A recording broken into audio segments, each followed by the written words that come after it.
My husband abuses me for not taking care of him, but I am already 7 months pregnant and taking care of our 4-year-old adopted son. He wants 5 more sons to maintain his family's legacy and reputation. My name is Emily, and I never thought my life would turn into this nightmare. When I met Marcus 5 years ago, he was charming, successful, came from old money. His family owned half the real estate in our town. I was a kindergarten teacher, fresh out of college, and he swept me off my feet with expensive dinners and weekend getaways. The first time he raised his voice at me was 3 months after our wedding. I had forgotten to pick up his dry cleaning. He screamed for 20 minutes about how incompetent I was, how he had made a mistake marrying someone from my background. I cried myself to sleep that night while he played video games in the living room like nothing happened. But yesterday was different. Yesterday, I finally did something about it. I was in the kitchen making breakfast when Marcus came downstairs. Our son Tyler was eating cereal at the table, humming a song from his favorite cartoon. My back was killing me from the pregnancy, and my feet were so swollen I could barely fit into my slippers. The coffee tastes like dirt, Marcus said, dumping the entire mug into the sink. Do you ever do anything right? I kept my eyes on the eggs I was scrambling. I made it the same way I always do. Well, it's terrible. Just like everything else. You do. He grabbed his briefcase. I have meetings all day. The house better be spotless when I get back, and Tyler needs to be in bed by 7. I don't want to hear a single sound when I'm working tonight. Tyler was 4. Getting him to bed by 7 was nearly impossible, and Marcus knew it. After Marcus left, I sat down at the table and watched Tyler finish his breakfast. He had his mother's eyes. His biological mother, I mean. We adopted him when he was 6 months old after I had a miscarriage, and the doctor said getting pregnant naturally would be difficult for me. Marcus wanted a son to carry on the family name, and adoption seemed like the answer. Then, miraculously, I got pregnant last year. Marcus was thrilled at first, but when we found out it was a girl, everything changed. He started talking about how we needed more children. Sons. Multiple sons. He said his father had 3 sons and his grandfather had 5. It was tradition. It was legacy. At least 6 children total, he said one night. We already have Tyler and this girl, so we need 5 more. All boys. I thought he was joking. He wasn't. That morning, after breakfast, I did something I had been planning for weeks. I opened my laptop and logged into Marcus's email account. I knew his password because he used the same one for everything, his father's birthday. What I found made my blood run cold. There were emails to a lawyer about prenuptial agreements and divorce settlements, but these weren't for us. They were drafts, hypothetical scenarios. In one email, Marcus asked how much child support he would owe if we divorced and I had full custody. In another, he asked about his legal obligations if something happened to me during childbirth. Then I found the email that changed everything. It was from his brother David. Look, man, I know mom and dad put pressure on you about the family legacy thing, but you can't seriously be considering this. What you told me last week at the club, that's insane. You can't just keep getting her pregnant hoping for sons and then leaving her if it doesn't work out. And that other thing you mentioned about after the baby comes, you need to talk to someone professional, not me. My hands shook as I read it again and again. What other thing was David talking about? I clicked through more emails and found a thread from 3 months ago. Marcus was talking to someone named Jennifer. The emails were flirty at first, then explicit. He was having an affair. But that wasn't even the worst part. In one message, Jennifer wrote, "Once you're free of her, we can start our own family. I'll give you all the sons you want. My family has all boys. My dad has 4 sons. I have 3 brothers. It's in my genes." Marcus replied, "Soon. Everything's set in motion. By spring, I'll be free." Spring was 2 months away. What did he mean by free? I heard Tyler calling from the living room and quickly closed the laptop. My mind was racing. I needed to think. I needed a plan. That afternoon, I did something I should have done years ago. I called my sister, Melissa. Melissa and I hadn't spoken in over a year. Marcus had slowly isolated me from my family, always finding reasons why we couldn't visit them, why they couldn't come to our house. He said my family was beneath us, that they were bad influences. "Emily?" Melissa's voice cracked when she answered. "Oh my God, Emily." I started crying immediately. Everything poured out. The verbal abuse, the controlling behavior, the impossible demands about having more children, the affair, those cryptic emails about being free. "You need to leave him right now," Melissa said. "Pack a bag and get Tyler and get out of that house. I can't just leave. He'll come after me. His family has money and lawyers, and then we document everything first. Do you have proof of the affair? The emails? Yes, but forward them to yourself. All of them. Then forward them to me too. Create a paper trail. Do you have anywhere safe you can go?" I thought for a moment. Maybe. There's a friend from college, Rebecca. She lives 2 hours away. Marcus doesn't know about her. Good. Start planning. But Emily, you need to be careful. If he's talking about being free by spring and you're due in 6 weeks, I don't want to scare you, but you need to consider what he might be planning. After we hung up, I sat in the nursery we had prepared for the baby. Pink walls, white crib, stuffed animals arranged on shelves. Marcus hadn't stepped foot in this room since we painted it. He was disappointed we were having a girl. I forwarded all the emails to myself and to Melissa. Then I started going through Marcus's documents more carefully. That's when I found the life insurance policies. There were 2 of them, both taken out 6 months ago, right after we found out I was pregnant. Each policy was for $2 million.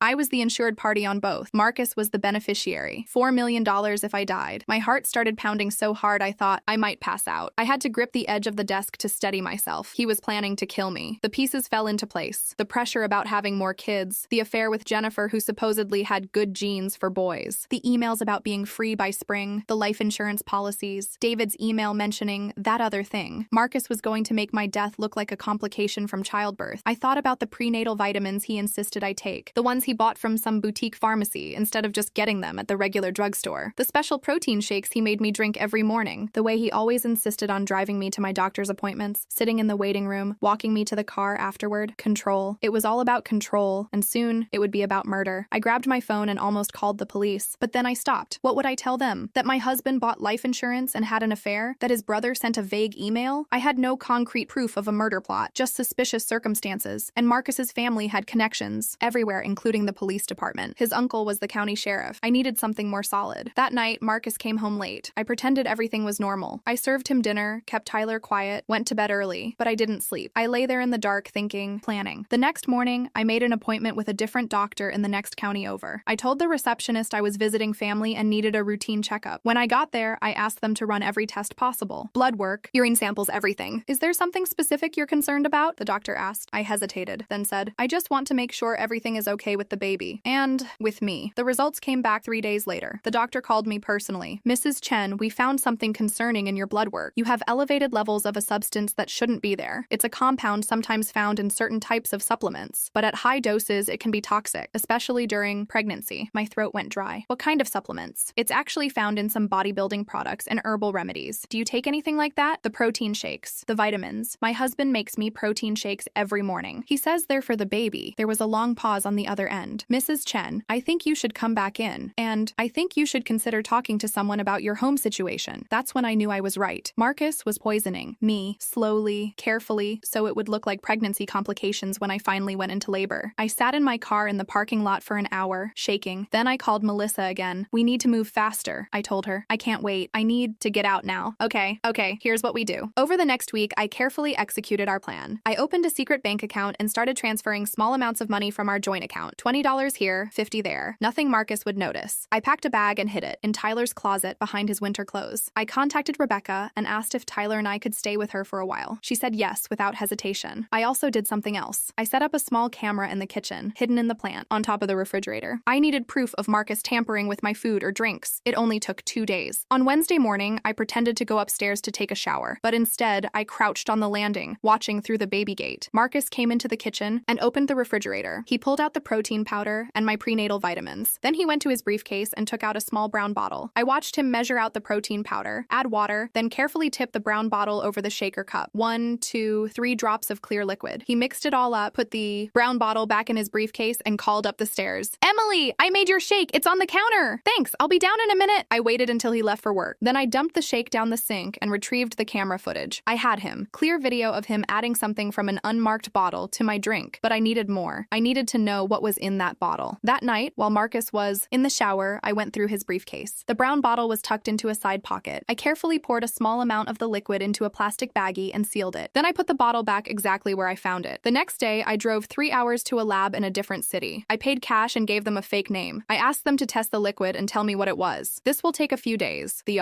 technician said. That's fine. Just please, call me as soon as you know. I drove home, my mind racing with what I would do next. I was 7 months pregnant, exhausted, scared, and running out of time. When I got home, there was a black BMW in my driveway. I recognized it immediately. It was Marcus's father's car. Robert Chen was sitting in my living room with Marcus when I walked in. Tyler was thankfully at a play date with a neighbor. Emily, Robert said, standing up, we need to talk. My heart sank. Did they know what I had been doing? Your husband tells me you've been acting strangely lately. Secretive, going places without telling him where. I glanced at Marcus. His face was unreadable. I've just been going to doctor's appointments, I said carefully, for the baby. Your regular doctor says you missed your last 2 appointments, Robert continued. Marcus had to reschedule them. I hadn't missed any appointments. Marcus had been canceling them without telling me. I think we all know what's happening here, Robert said, his voice taking on a harder edge. You're planning to leave Marcus, and probably planning to take Tyler with you.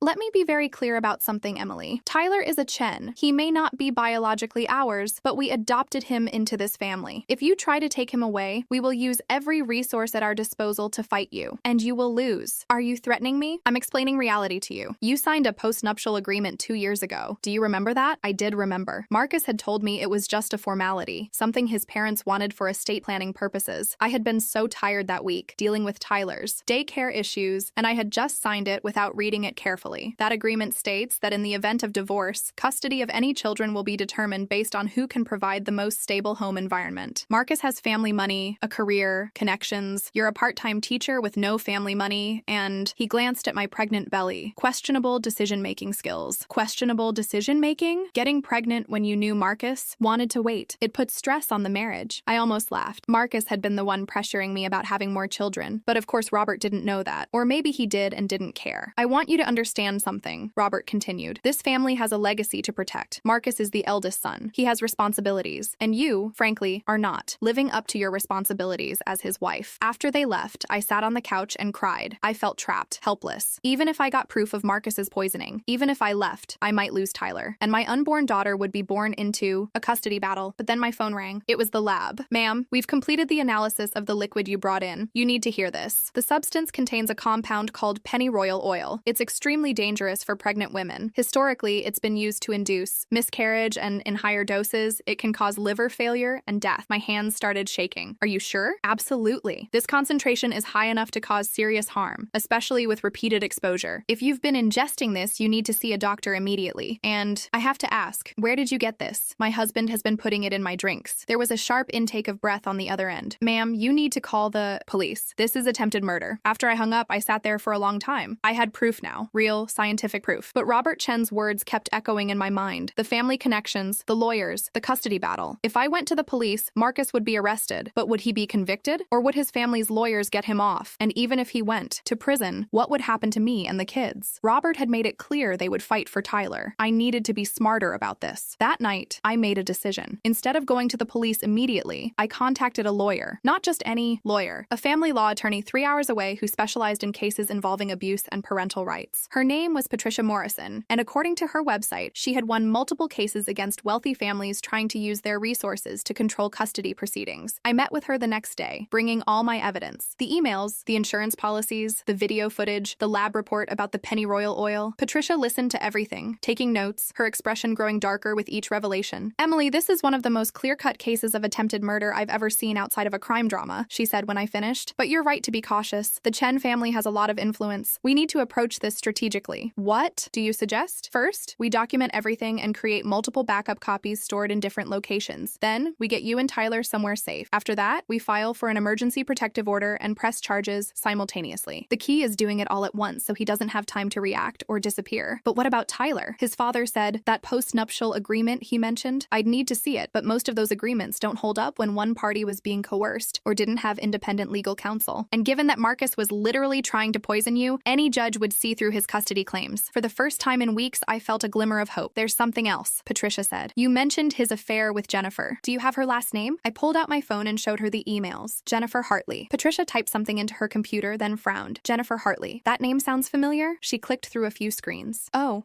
no. What? Jennifer Hartley was married before, to a man named Scott Patterson. He died 3 years ago from sudden liver failure. The death was ruled natural causes, but she pulled up a news article. There were questions. The life insurance payout was significant, and some of Scott's family members suspected foul play, but nothing was ever proven. The room started spinning. You think she killed her husband? I think it's a remarkable coincidence that she's now involved with your husband, who is actively trying to kill you using a method that causes liver failure. Oh my God. They're doing this together? Patricia nodded grimly. I think we need to involve the police sooner rather than later. This isn't just about your case anymore. If Jennifer and Marcus are working together, and if she's done this before, there could be more victims. We spent the next hour planning. Patricia would contact a detective she trusted in the state police, someone outside of the local department where Marcus's uncle had influence. They would begin an investigation into both Marcus and Jennifer. Meanwhile, I would continue acting normal at home to avoid suspicion, but I would stop consuming anything Marcus prepared for me. And Emily, Patricia said as I was leaving, sleep with your door locked and keep your phone with you at all times. That night was one of the longest of my life. Marcus came home late, as usual. I pretended to be asleep when he came to bed. I felt him settle in beside me, heard his breathing slow into sleep, and I just lay there staring at the ceiling, terrified. This man, who I had loved and married and built a life with, had been slowly poisoning me for months, planning my death, all so he could collect insurance money and start over with his mistress. The next morning, Marcus made me a protein shake as usual. I watched him from the corner of my eye, saw him glance at his briefcase, saw his hand move toward it, but then his phone rang, and he stepped out of the kitchen to take the call. I quickly poured the shake into a mason jar instead of drinking it and sealed it tightly. More evidence. I have to go into the office early, Marcus said, coming back into the kitchen. Big meeting. Did you drink your shake? Almost done with it, I lied, gesturing to the empty glass I had in my hand. I had actually filled it with apple juice from the fridge. He smiled. Actually smiled. Good girl. You need to keep your strength up. After he left, I threw up in the bathroom. Not from the pregnancy, but from pure revulsion. Later that day, Detective Sarah Morrison, no relation to Patricia apparently, came to meet with me at a coffee shop far from my neighborhood. She was in her 40s, sharp-eyed, and she didn't waste time. I've reviewed the evidence your attorney sent over, she said. This is serious, Mrs. Chen. We're opening an investigation immediately, but I need you to understand something. If Marcus or Jennifer suspect you know what they're doing, you could be in immediate danger. Are you somewhere safe? I'm still at home. I didn't want to raise suspicion by leaving suddenly. I understand, but Emily, and I'm calling you Emily, because we're past formalities here. These people are planning to kill you, probably within the next few weeks before or during your delivery. You can't stay in that house. But if I leave now, won't that tip them off? We'll make it look natural. You're 7 months pregnant with a 4-year-old. It's completely reasonable for you to want to visit your sister for a few days. Get some help. Can you do that tonight? I thought about it. Melissa lived 4 hours away. Marcus knew about her, but hadn't wanted me visiting her. If I suddenly announced I was going, he won't let me go, I said. He'll find some reason why I can't. Then we'll give him a reason he can't argue with. I'll have my partner call your husband this afternoon. We'll say we're investigating a series of burglaries in your neighborhood and recommend that pregnant women and young children stay with family temporarily for safety, just for a few days. That gives you a legitimate reason to leave. It was a good plan, but there was still the Tyler problem. What about my son? His adoption? Marcus's father said they'll fight for custody. Detective Morrison leaned forward. Emily, when your husband goes to prison for attempted murder, and when his girlfriend is investigated for possibly killing her first husband, the Chen family's claims on Tyler are going to look very different. Judges don't award custody to families with active criminals in them. You'll be fine. That afternoon, everything happened quickly. Detective Morrison's partner, a friendly-sounding officer named Detective Rodriguez, called Marcus at work. I heard Marcus's side of the conversation. A burglary pattern? In our neighborhood? I see. Yes, she's pregnant. And we have a young son. You really think it's necessary? All right.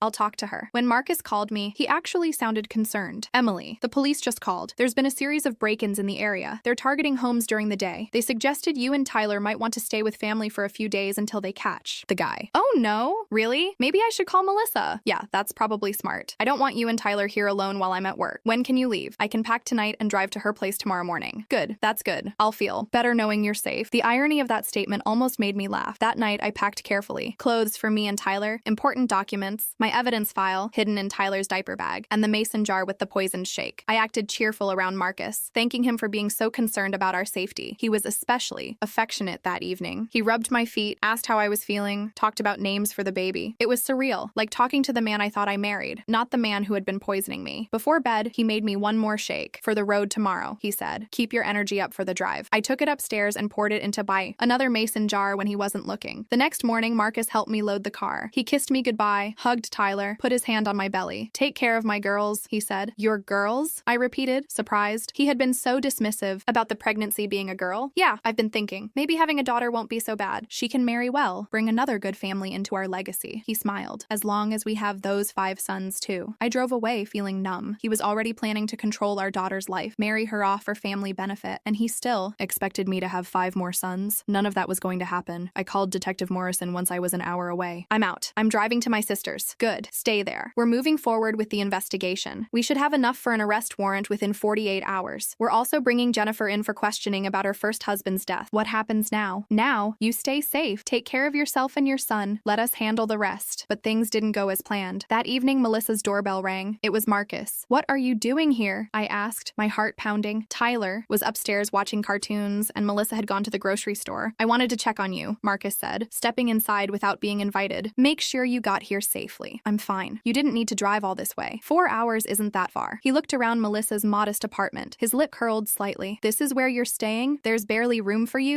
Alone, Tyler too. It's fine for a few days until the police catch that burglar. About that. Marcus sat down on the couch. I called the police station back to get an update. They seemed confused. Said Detective Rodriguez wasn't working any burglary case in our neighborhood. My blood went cold. That's weird, I managed to say. Maybe there was a miscommunication. Yeah, maybe. He stood up and walked toward me. Or maybe someone's been lying to me. Marcus, where are my protein powder and your vitamin bottles, Emily? I noticed they weren't in your luggage when I was loading the car. I must have forgotten them. You forgot the vitamins you take religiously every single day? The shakes you depend on for energy? He took another step closer. What's really going on? I backed toward the kitchen, trying to keep distance between us. I don't know what you mean. I think you do. I think you've been snooping through my things. I think you found my emails. maybe even the insurance policies. His voice was calm, almost conversational. That's what made it terrifying. The question is, what are you planning to do about it? Marcus, you need to leave. Or what? You'll call the police? Go ahead. Call them. Tell them what exactly? That your husband bought life insurance? That he had an affair? That he wanted you to take vitamins? He was right. Even with all my evidence, without the police investigation being complete, it would be his word against mine. And he had his family's lawyers on speed dial. I know about the pennyroyal oil, I said quietly. I had the liquid from your bottle tested. Marcus's expression didn't change, but something flickered in his eyes. What bottle? The brown bottle. In your briefcase. The one you've been putting in my drinks every morning. I have video footage of you doing it, and I have lab results proving what it is. For a long moment, he just stared at me. Then, incredibly, he started laughing. You think you're so smart, he said. You and your little investigation. Did you really think I wouldn't notice you've been acting strangely? That I wouldn't figure out you were planning something? The police know everything. No, they don't. Because you haven't shown them everything yet. I checked. No charges have been filed. No arrest warrant issued. You're still gathering evidence, building your case, which means I still have time. Time for what? He pulled something from his jacket pocket. A small syringe filled with clear liquid. This is a concentrated dose. Enough to cause a fatal reaction within hours. Tragic, really. You came to your sister's house, you were stressed about the burglaries, you went into early labor, and there were complications. These things happen with high-risk pregnancies. I ran, I made it to the kitchen, and grabbed the biggest knife I could find from the block on the counter. Stay back. Emily, don't be dramatic, just make this easy. For Tyler's sake, do you really want him to find you? Because I will catch you eventually. This house isn't that big. Where was Melissa? How long did grocery shopping take? I heard the front door open. I'm back. They were out of the— Oh my God. Melissa dropped her grocery bags when she saw Marcus holding the syringe and me with the knife. Call 911, I screamed, but Marcus moved fast. He grabbed Melissa's phone from her hand and threw it across the room, where it shattered against the wall. Then he locked the front door. Now, he said, turning back to me, let's all calm down and talk about this rationally. There's nothing rational about trying to kill your wife, Melissa said, her voice shaking. I'm protecting my family's legacy. Emily doesn't understand the pressure I'm under. My father, my grandfather, they built an empire. I have responsibilities. And Emily was going to ruin everything by leaving me, taking Tyler, turning our daughter against me. So your solution was to murder her? Melissa asked incredulously. It's not murder if it looks like natural causes, Marcus said matter-of-factly. Women die in childbirth all the time, especially with pre-existing complications. The pennyroyal would have caused just enough damage to make it believable. Liver failure, pregnancy complications, tragic but natural. He was insane. Actually, insane. And he was talking about it so casually, like he was discussing a business plan. Marcus, I said carefully, trying to keep my voice steady. Think about Tyler. He's upstairs. He could come down any second. Do you want him to see this? Something in Marcus's expression shifted. Tyler. He's a good boy. Smart. He'll understand someday why I had to do this. He'll take over the business. Carry on the Chen name. He won't want anything to do with you if you hurt me. He'll get over it. Children are resilient. That's when I heard it. Sirens in the distance. Getting closer. Marcus heard them too. His eyes widened. You called them? Already? When? Before you got here, Melissa said. Emily texted me that you showed up. I called 911 from the grocery store parking lot before I came in. It was a lie. Melissa hadn't known Marcus was there, but it worked. Marcus panicked. He lunged at me with the syringe. I dodged, but I was 7 months pregnant and not exactly agile. He caught my arm, tried to press the needle against my skin. That's when Melissa grabbed the cast iron skillet from the stove and hit Marcus over the head. He went down hard, the syringe rolling across the floor. Melissa kicked it away and grabbed me, pulling me toward the door. Tyler! I screamed. We need to get Tyler! I ran upstairs, waddled as fast as I could, and grabbed Tyler from the bedroom where he was still watching cartoons, completely oblivious to what had happened downstairs. Mama, where are we going? We're leaving, baby. Hold on tight. By the time we got outside, 3 police cars were pulling up. Detective Morrison jumped out of one of them. He's inside, I gasped. He tried to inject me with something. He confessed everything. 2 officers ran into the house. Marcus was still on the floor, dazed from the skillet hit. They handcuffed him and dragged him out to the car. As they passed me, Marcus looked at me with such hatred, I actually stepped back. This isn't over, he said. My family will destroy you. You'll never see Tyler again. They'll make sure of that. Actually, Detective Morrison said, stepping forward, your family is going to be pretty busy dealing with their own legal problems. See, when we started investigating you, we found some interesting financial records. Seems the Chen family real estate business has been involved in some questionable dealings. Money laundering, tax evasion, fraud. The FBI is very interested in talking to your father. Marcus's face went pale. And your girlfriend Jennifer? She was arrested 2 hours ago. Seems when we started asking questions about her first husband's death, a few things came to light, like the fact that she had taken out multiple life insurance policies on him too, and witnesses who saw her buying pennyroyal oil from an herbal shop. She's been quite talkative, actually, trying to make a deal. She told us a lot about your little plan. I watched as they put Marcus in the police car. This man I had married, who I thought I knew, was a complete stranger, a monster. The next few weeks were a blur. Marcus was charged with attempted murder, conspiracy to commit murder, and a dozen other charges. Jennifer was charged with murder in the first first degree for killing her first husband and conspiracy charges related to the plot against me. Both were denied bail. The Chen family tried to fight for custody of Tyler, as Robert had threatened, but with Marcus in prison and the FBI investigation revealing massive fraud in the family business, the judge wasn't sympathetic. Robert and his wife were actually charged as accessories after the fact. They had known about Marcus's affair and his plans to divorce me, and there was evidence they had encouraged him. I gave birth 6 weeks later, a healthy baby girl. I named her Hope. Tyler adjusted surprisingly well. He was young enough that we could explain things in simple terms. Daddy made bad choices and had to go away. He was sad at first, but with therapy and lots of love from Melissa and Rebecca and even my parents, who I reconnected with after years of Marcus keeping us apart, he started to heal. The divorce was finalized while Marcus was awaiting trial. I got full custody of both children, the house, which I immediately sold, and a settlement from the Chen family to drop any civil claims. It was enough money to start over somewhere new, but the strangest part came 6 months after Marcus was arrested. I got a letter from him in prison. Emily, I know you probably hate me. You have every right to. I've had a lot of time to think in here, and I've realized how wrong I was. Not just wrong, sick. I let my family's expectations and my own ambitions turn me into someone I don't recognize. Don't expect forgiveness. I don't deserve it, but I want you to know that I'm glad you found out. I'm glad you stopped me, because I would have done it. I would have killed you, the mother of my children, the woman I once loved, all for money and pride and this stupid idea of legacy. I'm getting help now. Real help. Therapy, medication for conditions I didn't know I had. It doesn't excuse what I did. Nothing can. But maybe it explains it. Tyler and Hope are lucky to have you as their mother. You're strong in ways I never appreciated. I'm sorry for everything I put you through. I'll sign whatever papers you want. Full custody, restraining orders, whatever keeps you and the kids safe from me and my family. You deserved better. You always did. Marcus. I read the letter 3 times. Then I burned it. I didn't owe him forgiveness. I didn't owe him understanding, and I definitely didn't owe him a response. But I'll admit there was a tiny part of me that felt not relief exactly, but maybe closure. He was admitting what he had done, taking responsibility. It didn't change anything, but it meant I wasn't crazy. I hadn't imagined the abuse, the control, the danger. A year later, Marcus was convicted and sentenced to 25 years in prison. Jennifer got life without parole for murdering her first husband. I moved to a different state, changed my name and the kids' names, and started over completely. I went back to teaching, this time at a small private school where I made friends, and built a community of people who actually cared about us. Tyler is 8 now. He's smart, funny, kind. He doesn't remember much about Marcus, which is probably for the best. He just knows he has a mom who loves him and a sister who adores him. Hope is 3, and she's a force of nature. Strong-willed, independent, curious about everything. She's nothing like what Marcus would have wanted in a daughter. She hates dresses, loves dinosaurs, and has no interest in being quiet or obedient. She's perfect. Sometimes I think about that morning when I found Marcus's emails. If I hadn't gone looking, if I hadn't trusted my instincts, if I had just ignored the warning signs, I wouldn't be here. Neither would Hope. And Tyler would be growing up in a family of criminals and abusers, learning that women are property and violence is acceptable if it serves your purposes. But I did look. I did trust myself, and I fought back. That's what I want to tell anyone reading this who might be in a similar situation. Trust your instincts. If something feels wrong, it probably is. Document everything. Tell someone you trust. Get help. Get out, because you deserve better. You always did. And one more thing. About a month after Marcus was convicted, I got a call from Detective Morrison. She said they had found evidence of 2 other women Marcus had dated seriously before me. Both had died of mysterious illnesses. They were reopening those cases as potential homicides. It turned out I wasn't Marcus's first victim. I was just the first one who survived. Sometimes late at night, when both kids are asleep and the house is quiet, I think about those women. I wonder what they were like, what dreams they had, what futures were stolen from them. And I feel this overwhelming responsibility to live well, to make the most of this second chance I got. So I do. I wake up every morning, make breakfast for my kids, go to work, come home, read bedtime stories, and fall asleep grateful for another day. It's not the life I planned. It's not the fairy tale I thought I was getting when I married Marcus, but it's mine. It's real. It's safe. And honestly, it's better than anything I could have imagined back when I was that young teacher who met a charming man with old money and a family legacy. Because now I have my own legacy. 2 beautiful children who are growing up knowing they're loved unconditionally, knowing they can trust the people around them, knowing that no amount of money or reputation is worth sacrificing your integrity or your safety. That's the legacy that matters. As for Marcus, he'll spend the next quarter century in prison. His father and uncle are facing federal charges. The Chen family name is synonymous with scandal now, not success. Their empire crumbled under the weight of its own corruption. And me? I'm just Emily. Not Emily Chen. Not that pregnant woman whose husband tried to kill her. Just Emily. Mother, teacher, survivor, and that's enough.